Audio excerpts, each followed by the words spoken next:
One of the most prominent translators of the Quran was Abdullah Yusuf Ali. While studying it carefully, I found a great number of errors with both his translations and explanations. Are these simple or deliberate errors? It is always important to point out to our listeners facts that may escape their attention. Based upon my 23 years of research, every single translation of the Quran carried by a follower of Muhammad is deliberately falsified so that the violent words and sentences are watered down to sound more reasonable and less aggressive. This is a concerted Islamic policy all over the world that continues even today in all languages to which the Quran has been translated. Abdullah Yusuf Ali is one of their worst offenders. I use the adjective worst because he was an extremely well-read and educated man who had also studied both the Hebrew Bible and the New Testament and was well versed in both of them. Nonetheless, he deliberately and repeatedly misused his knowledge to pervert both the meaning of words and the explanations of the verses from the Bible and the New Testament, as I shall show. I would like first to enumerate the following facts that are never addressed by Mohammedan scholars for obvious reasons. With their very simple and primitive religion, the pagan Arabs, including Muhammad, before he married Khadija, knew absolutely nothing about the Bible or its stories. They knew nothing about Abraham, Ishmael, Moses, Garden of Eden, the creation story, Adam and Eve, Satan or Gabriel. Without the Bible to enlighten people, the Quran cannot make sense since there are no explanations or details concerning the characters, when and where they existed and how they evolved historically. There is absolutely nothing of value in Muhammad's Quran, of concepts, precepts, thoughts or ideas that had not been plagiarized, plundered, pirated and or perverted from the traditions, fetishes and scriptures of the Jews, Christians, Zoroastrians and pagan Arabs. When the Quran was finally collected into a written book, it had no vowels and hence words could be interpreted into several different meanings, causing a lot of confusion. Because of the several different meanings that added to the diversity of different versions of the readings of the Quran, it was canonized by Uthman into his version and then had 6 others that were compiled by several of the best of Muhammad's companions destroyed. So much for Allah's eternal words. The early manuscripts of the Quran did not have diacritics, vowels, thus compromising the meaning of the words. The initial and medial nun, ta, sa, bi, and ya were all written in exactly the same way. Thus, the word Bayt, meaning house, could be pronounced bint, girl, nabt, plant, tibin, mulch, natub, repent.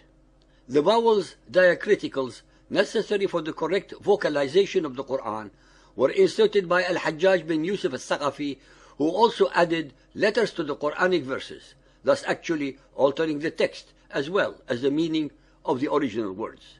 Almost the entirety of the names of the biblical characters in the Quran, as well as the theological precepts and concepts, are based upon the Syro-Aramaic and Hebrew languages and are not of Arabic origin, thus are incorrectly understood and translated in the Arabic of the Quran. Words and terms are invariably created and invented by humans only if and when there is a necessity to describe an item, an object, an action, or to express a thought or a concept. The pagan Arabs, with their very simple religion, did not need or have the technical words or terms that are necessary for a much more evolved belief system as was necessitated by the Quran.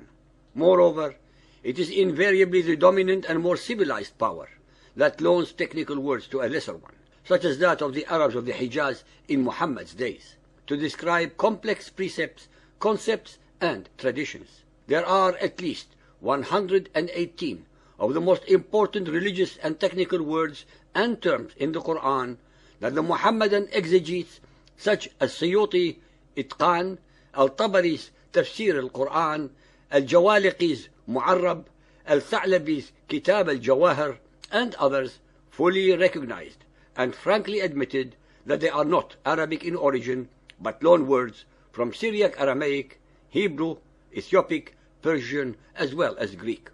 Most of the loan words in the Quran are from the Syriac Aramaic of the Christian Arabs and the Hebrew of the Judaized Arabs, especially since Muhammad was acquainted with both of them through his commercial travels to Syria and his contacts with the Judaized Arabs of Medina.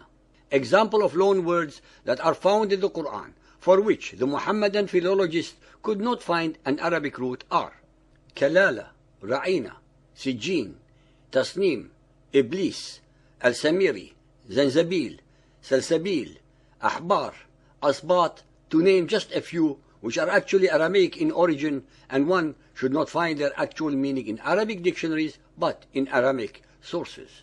The following demonstrations represent the committed agenda by Muhammadan scholars to deliberately water down, moderate, falsify, modify, and alter the meaning of Quranic words, their grammar, or their interpretation, so as to deceive the unwary and generally ignorant readers of the Quran's Arabic language regarding the actual and true meaning of these words. Al-Baqarah 2.162. Those who reject faith and die rejecting, on them is Allah's curse and the curse of angels and of all of mankind. In Quranic Arabic, إِنَّ الَّذِينَ كَفَرُوا وَمَاتُوا وَهُمْ كُفَّارُ are verbs in the past tense and not in the present or the future. But Abdullah Yusuf Ali deliberately changed them to the present and the future tenses, thus altering their meaning. On numerous occasions, the readers of Ali's Quran will discern his frustration at his inability to give the correct interpretation of a word or a verse by adding if, I think, perhaps, may mean. Taha 20.15. Verily the hour is coming, my design is to keep it hidden. Ukhfiha. In his commentary 2546, Ali tells us that ukhfi may mean either to keep hidden or make it manifest. How is this logically possible to have two interpretations having opposite meanings to the same Quranic word? Al-Baqarah 2.72. Remember, you slew a man and fell into a dispute among yourselves. Both the translation and interpretation of this verse are wrong. Firstly, the word remember is not in the Arabic verse of the Quran. Secondly, in Quranic Arabic, وَإِذَا قَتَلْتُمْ نَفْسًا فَأَدْرَعْتُمْ فِيهَا. The word أَدْرَعْتُمْ is Aramaic and means abhorrence, detestation, from the root dra', and does not mean dispute among yourselves. The verse should be translated to, if you murder a person and you become abhorred by that. Ali, in his commentary number 81, uses the very Bible that had allegedly been perverted by the people of the book, attempting to explain the unexplainable.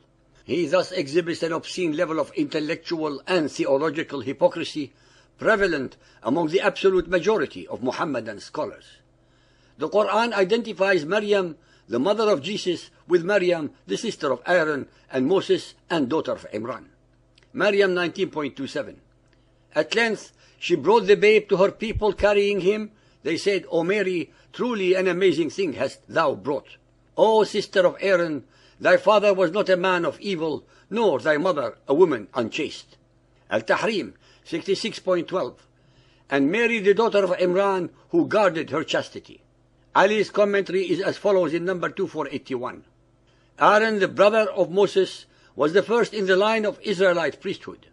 Mary and her cousin Elizabeth, the mother of Yahya John the Baptist, came of a priestly family and were therefore sisters of Aaron, or daughters of Imran, who was Aaron's father. Nowhere in the New Testament is there any indication that either Mary or her cousin are descended from any priestly family, especially since her lineage, according to the fathers of the church, allegedly goes to King David. Moreover, the New Testament tells us that Elizabeth was only a kinswoman of Mary's without identifying any blood relationship. Al-Baqarah 2.104. O ye of faith, say not to the apostle words of ambiguous import, but words of respect. In Quranic Arabic, يا أيها الذين آمنوا لا تقولوا رأينا وقولوا انظرنا واسمعوا وللكافرين عذاب أليم. Ali offers the following commentary number 106. The word disapproved is ra'ina, which as used by the Muslims means, please look at us, attend to us. But it was ridiculed by enemies by a little twist to suggest some insulting meaning. So an ambiguous word, unzurna, with the same meaning is suggested. Abdullah Yusuf Ali is grasping on straws to explain words that are Aramaic in origin and do not mean what the Muhammadan exegetes gave to them. Ra'ina means desire, attend to, watch, thought in Aramaic. The Aramaic unzurna actually means protect us. The translation of the verse should read, do not just say, keep thinking of us, but also protect us. Ladies and gentlemen, there are hundreds upon hundreds more of such grammatical and linguistic errors that fill the Quran and the ignorance of its translators and commentators. Nothing in Muhammad's Quran is divine. Absolutely nothing.